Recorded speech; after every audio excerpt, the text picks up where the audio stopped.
Olga, je vous laisse la parole. Merci. Oui, bonjour. Donc, je suis Olga Méchaud. Je dirige le département de certification pour les pays de CEI dans un groupe SGS. Juste deux mots pour vous présenter notre groupe. Et on m'a demandé d'animer cet atelier au sujet réglementaire en Russie et je vous ai préparé certaines synthèses sur ce vaste sujet et qui concerne tous les exportateurs qui visent ce marché. Juste pour vous situer, notre groupe il est un leader mondial dans le domaine de certification, de contrôle, de testing et d'inspection. On est présent dans plus de 140 pays et notamment en France, on a dans les différents secteurs industriels, les laboratoires, on est l'organisme accrédité pour la certification ISO et en France, on représente 2000 personnes.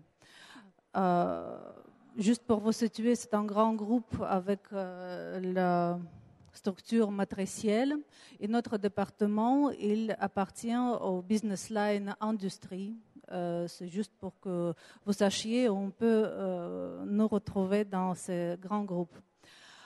En ce qui concerne la Russie représente un marché très important pour notre groupe. On a plus de 2000 employés en Russie qui peuvent vous servir et vous accompagner dans les différentes démarches, aussi bien que concerne la mise sur le marché et également l'inspection, le contrôle industriel, car on a les bureaux qui sont étendus sur tout le territoire de la Russie et également dans les pays CE et les nouveaux pays de l'Union douanière.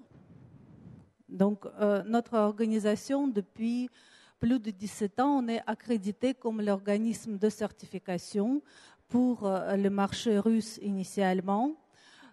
Et donc, on a le droit, on est seul organisme étranger qui ont droit de mettre les certificats de conformité sur le territoire étranger.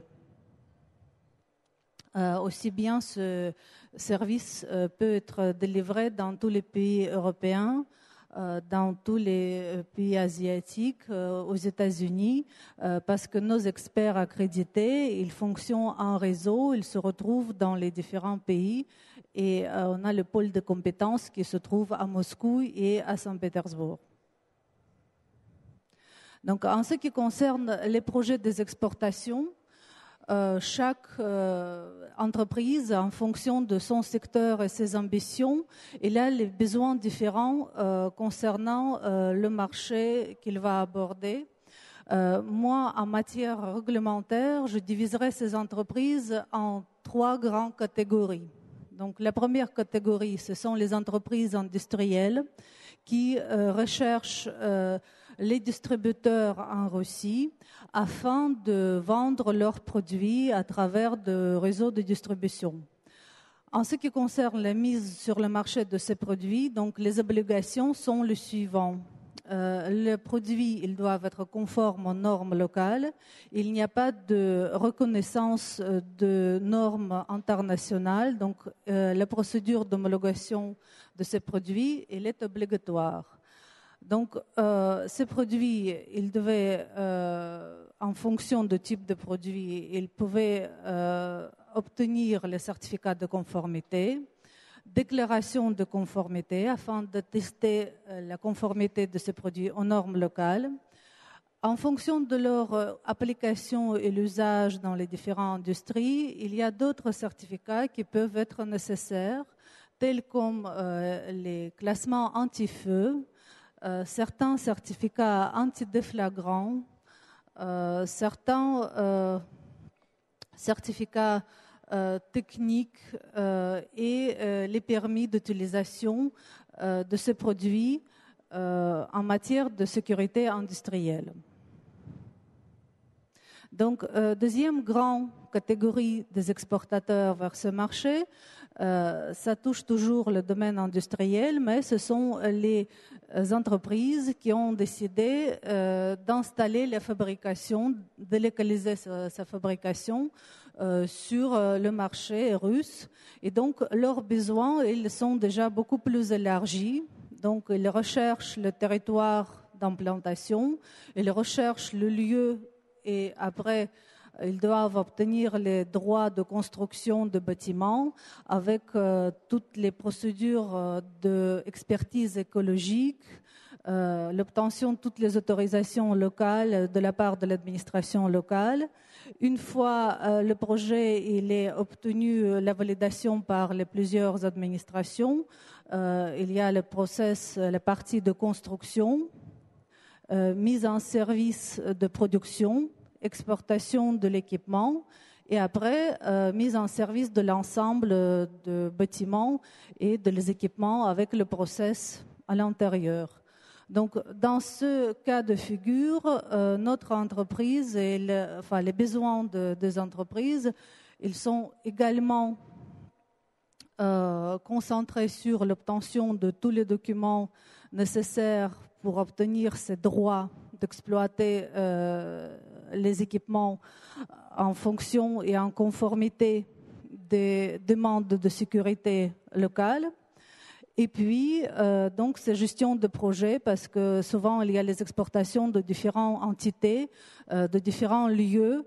Et donc, il faut former les équipes, il faut former les sous-traitants qui doivent connaître les éléments nécessaires afin d'obtenir toutes ces autorisations.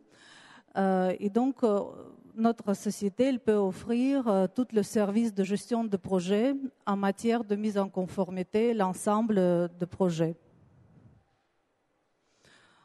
Donc, avec bien évidemment gestion des risques réglementaires, bien évidemment inspection au moment de construction, inspection au moment d'exportation et toutes les suivis concernant mise en place du process.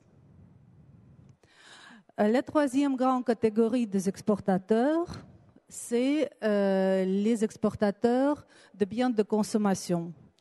Donc là, il y a toute une palette vaste de leurs besoins, mais souvent, ils recherchent les distributeurs ou les clients directement sur le marché pour exporter et vendre leurs produits. Dans ce cas-là, en fonction du type de leurs produits, il y a différentes procédures de mise sur le marché. Notamment pour, comme on est en Champagne, donc pour les fabricants de champagne, il y a 2 documents qui sont demandés même déjà au moment de douanement de produits. C'est l'attestation d'enregistrement dans le cadre de contrôle sanitaire et la déclaration de conformité aux normes locales. Tous ces documents ils doivent être obtenus en amont. Enfin, c'est un exemple. Et ils sont déjà demandés au moment de la première exportation. Pour d'autres types de produits, donc, il y a les procédures qui sont bien décrites et ils sont déterminés par le code douanier et par la procédure d'identification de produits.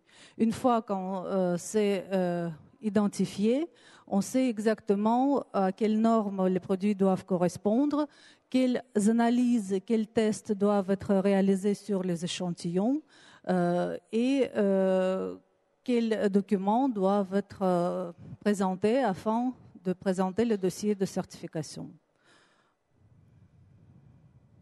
Donc, juste pour quelques mots sur l'histoire, c'est Pierre Legrand qui est le premier à instaurer le système de standardisation en Russie. Après ses voyages en Allemagne et en Hollande, quand on a vu les bénéfices directs sur la certification, sur la standardisation au moment de production.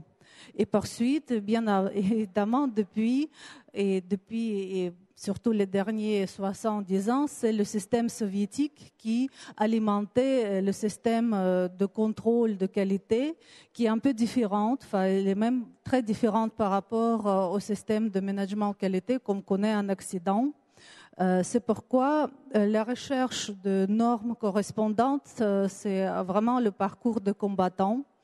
Mais il faut dire qu'actuellement, il y a une réforme qui est aussi marche vraiment à grands pas et qui est caractéristique par les trois éléments. La première, que cette réforme elle est censée rapprocher le système réglementaire russe ou la zone de l'union douanière avec le système réglementaire européen. Et deuxième chose, que justement la création de l'union douanière, il oblige les autres pays tels comme la Biélorussie et le Kazakhstan et la Russie se mettre d'accord sur le système d'homologation de produits, ce qui permet de standardiser encore d'une manière globale tous ces process sur ce grand territoire. Et la chose qui est très importante, c'est la notion de la présomption de qualité. Ça veut dire que depuis quelques années, les déclarants, les fabricants étrangers peuvent attester eux-mêmes la qualité de leurs produits par la déclaration. C'est vraiment récent parce que jusqu'au présent, c'est uniquement les organismes de certification indépendants qui avaient ce droit. À la fois, c'est une très bonne chose pour le progrès, mais d'autre part, c'est quand même certains talons d'Achille, parce que quand les fabricants étrangers ils doivent attester la conformité de ces produits aux normes locales, il faut qu'ils connaissent ces normes. Donc dans ce cas-là, ils devaient quand même passer par intermédiaire ou bien expert qui va lui guider dans cette démarche. Donc, comme je vous ai dit déjà, très important, l'étape initiale de certification, c'est l'identification de produits. Enfin, pour les produits qui sont relativement simples, pour lesquels on a le code douanier qui est un seul code, donc c'est relativement simple. Pour les produits de haute technologie, les produits qui peuvent avoir les applications différentes, enfin, il y a certaines ambiguïtés. Donc, c'est très important de donner le descriptif très détaillé afin que l'expert, d'une manière, il puisse déjà identifier vos produits et attribuer la codification locale russe. Parce que en Russie, on n'utilise pas le même système HS Code international, tandis qu'il y a la tendance qu'on va les utiliser dans le cadre de règlements techniques qui rentrent en vigueur. Mais pour l'instant, il y a différents systèmes de certification avec le code local d'identification utilisé. Et donc, les différences majeures entre les classements que vous connaissez à l'export, que tout d'abord on classe par le domaine d'application et après par le type de produit. Tandis que le code OKP, c'est juste l'inverse. Donc, on peut avoir les erreurs de classement et en fonction de ça, après, les procédures de certification peuvent être erronées. Donc, élément à retenir qu'il faut vraiment bien présenter vos produits. Donc après, il y a toutes sortes de bases réglementaires qui sont publiées dans les différentes sources ouvertes selon lesquelles on procède. Et d'ailleurs, c'est déjà commencé à être bien structuré et ouvert, que je ne cite pas. Mais justement, pour vous illustrer ces tendances et ces réformes en matière réglementaire, donc il y a les choses importantes à retenir, qui sont les suivants.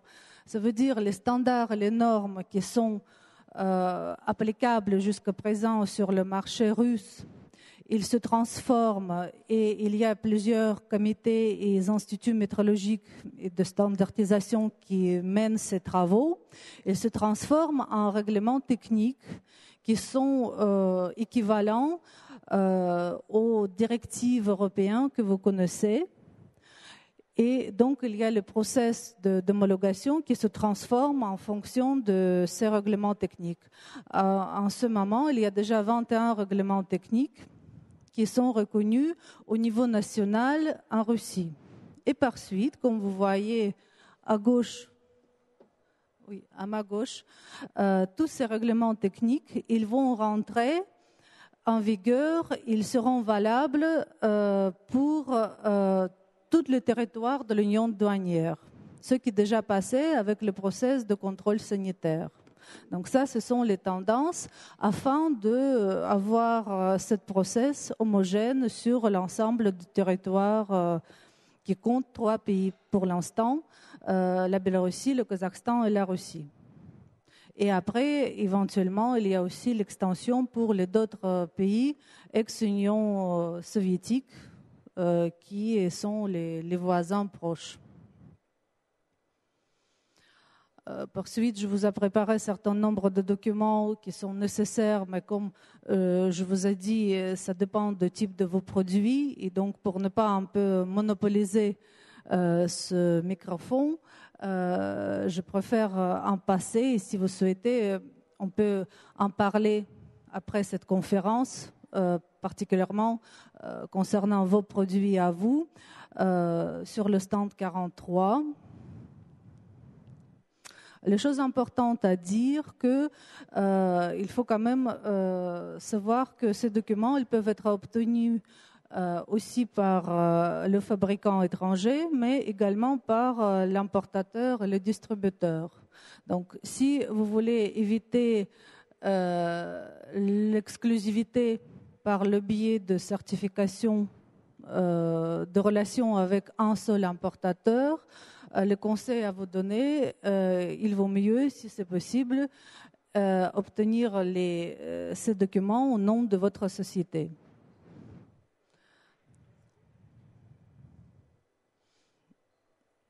L'élément assez important, ce qui concerne plutôt les produits de biens de consommation, c'est la mise sur le marché et l'étiquetage de produits, qui est une obligation. Donc, tous les produits qui font partie de procédures de certification, donc tous les produits avec les mentions obligatoires référencées dans une norme spéciale et avec le sigle de conformité, devaient être étiquetés en langue russe. Donc, il y a différents délais de validité de différents documents. Leur validité il varie en fonction de process, de type de produit et la procédure de certification applicable.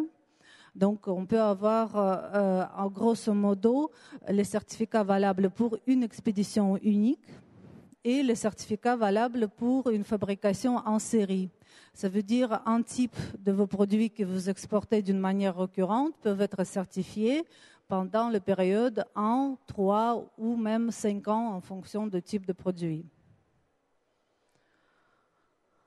Donc, comme je vous ai dit, il y a la réforme qui incite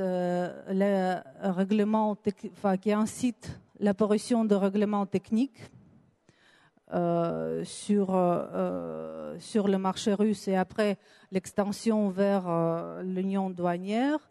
Et donc, il y a le sigle nouveau qui apparaît. Donc, c'est les produits certifiés dans le cadre règlement technique qui est non seulement le caution de tout ce que le produit est certifié. Et là, je rentre de la Russie où je passais la semaine dernière au congrès Auto Invest. Et donc, les motifs de fabricants locaux, étrangers ou nationaux russes, qu'ils souhaitent avoir les produits de qualité, qu'ils souhaitent avoir les process de qualité et que pour eux, le certificat, c'est non seulement le papier qui est demandé au moment de passage de douane, ça doit avoir la démarche de recherche de cette qualité. Et ça, c'est vraiment une nouvelle tendance parce que la qualité, c'est la productivité, c'est la rentabilité, la culture de production. Et de plus en plus, ça devient important une notion importante pour le marché russe. Écoutez, c'est en bref tout ce que je voulais vous dire sur les lignes générales dans le domaine réglementaire en Russie. Et actuellement, je voulais passer le microphone à François Marc, le président de la société qui accompagne les entreprises sur les marchés russes au CEI, qui est certainement plein des éléments à vous apporter sur le sujet d'exportation. Merci beaucoup, Madame Michaud. Donc, je me présenterai très rapidement et je présente la société Alex. La société Alex, c'est un acronyme qui veut dire « Allons ensemble exporter » en CEI. Nous accompagnons les entreprises à l'export, les entreprises françaises et ou européennes, à l'export vers la Russie, l'Ukraine, la Biélorussie et l'Asie centrale. Donc vous voyez, on couvre Biélorussie, Russie, Kazakhstan en particulier, plus les autres pays de l'Asie centrale. On m'a proposé de venir en complément de ce que présentait Madame Michaud pour vous présenter quelques petits cas concrets et je voudrais réagir sur 2 ou 3 points. Si vous permettez, de ce que vous avez présenté. Typiquement, la vente de produits ou la vente de matériel. Nous avons parmi nos clients quelqu'un qui voudrait vendre des matériels de sport certifiés en Europe, certifiés aux États-Unis, certifiés en Chine, qui nous a dit, pas de souci, vous inquiétez pas, on est certifié. Et bien... la certification en Russie n'est pas vraiment la même chose. Et vous avez juste dit quelque chose qui semble très anodin, mettre toutes les étiquettes ou mettre toutes les notices en russe, puisque c'est obligatoire, ça a un coût. Et ça a un coût que les entreprises n'ont pas toujours intégré dans leur phénomène export. Je pensais aussi... vous dites que les règlements de l'union douanière, quand elle sera complètement terminée, puisque là elle est encore en train de se faire, quand elle sera complètement terminée, se rapproche beaucoup de l'Union européenne, mais sachez qu'ils ont été, c'est vrai, dans le sens où littéralement vous avez des textes qui sont très proches les uns des autres. Mais sachez qu'il faut avoir conscience que derrière vous avez des êtres humains qui font la certification et qu'eux, dans leur psychologie, réagissent très différemment. J'ai eu un exemple... vous le savez peut-être, Snecma, qui est la partie moteur d'avion de Safran, a comme fournisseur unique une usine en Russie. Et quand il s'est agi de certifier cette usine et de certifier la production de l'usine, je me suis retrouvé avec des ingénieurs français, des ingénieurs européens et des ingénieurs russes qui avaient les mêmes documents, les mêmes livres, les mêmes têtes de chapitre et les mêmes textes. Et pourtant, derrière, le concept même de certification était complètement différent. Et il a fallu qu'on arrive à un moment ou à un autre à asseoir les ingénieurs à la même table en disant « Quand toi tu dis ça, qu'est-ce que tu veux dire exactement ?» pour arriver à bien comprendre. Alors bon, SGS a l'habitude de faire ce genre de travail, mais ayez en tête que ce n'est pas parce que vous êtes habitué à faire certifier vos produits en Europe, que vous êtes habitué à faire certifier vos produits aux États-Unis ou dans d'autres pays, que sur le marché russe, même si les textes se rapprochent, il y aura derrière la même psychologie et les mêmes réactions des êtres humains. Voilà. Et puis, je vous rejoins sur la présomption de conformité. Je ne suis pas trop sûr que ça soit une souplesse donnée aux exportateurs, parce qu'à un moment ou à un autre, les autorités russes peuvent revenir sur la présomption de conformité ou demander à la vérifier, ou demander et l'exportateur français qui veut partir en se basant sur la présomption de conformité risque de se retrouver à relancer tout un process de certification. En tout cas, tel que moi j'avais compris la présomption de conformité quand j'ai lu les textes.